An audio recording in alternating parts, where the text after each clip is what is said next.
All right, so this presentation is going to talk a little bit about our problem-solving process in field education, and I'm going to talk about this regardless of whether you're coming at this from a student perspective or a supervisor perspective, so we use the same process. So we have a phased problem-solving process. We have 5 phases, and I'll talk through each one of them. This is really the basis for addressing problems, again, whether it's initiated by the student or the supervisor. Our process is going to include students who wish to change placements for any reason. Once the placement has begun, if there's any reason that we're dissatisfied, we're going to work through this process. No changes would be made without going through the full 5 stages of the process. We use an escalate as necessary principle, so kind of moving along, again, as needed, and really encourages students to be engaged as problem solvers in the process. So phase 1 is when the problem or concern is identified. At this point, students and field instructors are encouraged to have an open conversation about resolution. Oftentimes, this is the end of the process. An open conversation occurs, the problem is rectified, and that's the end. We don't even necessarily notice that phase 1 happened.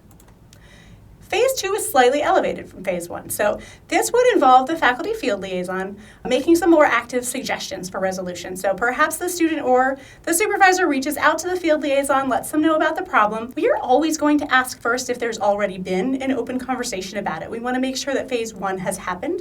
If so, as the liaison, we're going to give some reframing, maybe some suggestions on how this could be addressed again, and encourage the student and the field instructor to readdress the concern from this new perspective.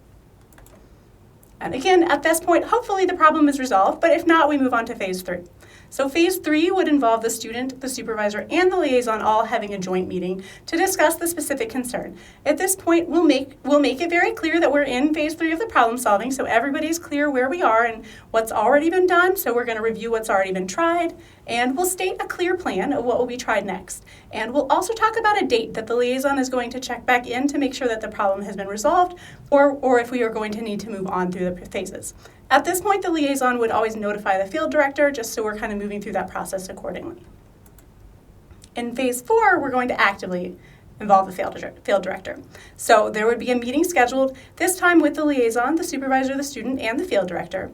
We would have a clear, direct discussion about the challenge, again, talk about what steps have already happened so far, and another plan for resolution with a fairly short turnaround. At this point, we really want to kind of make it clear that if we have to reach phase 5, this would likely lead to a placement termination. So we want to be very clear what that timeline is going to be and what expectations are from everybody's side. At this point, we would notify the program director, so MSW or BSW, depending on the student. If that doesn't resolve, then we reach phase 5. And so this is really reached when the placement cannot be salvaged. If it's possible and appropriate, the field office would participate in a termination meeting with the field agency and the student altogether. A placement termination is typically going to lead to an academic review. So this is going to be a meeting that would involve the program director, the student's advisor, the field director, and then members of the BSW or MSW committee and the student. So this gives the student the opportunity to kind of talk about what happened from their perspective and allows the committee to make a decision as to how the placement determination would impact the student's degree plan. Depending on what happened and what steps were taken, this could result in something like repeating an entire field experience, being replaced in the same semester, dismissal from the program. So again, there's a wide range here. Again, this allows us to all kind of come together and talk about what happened.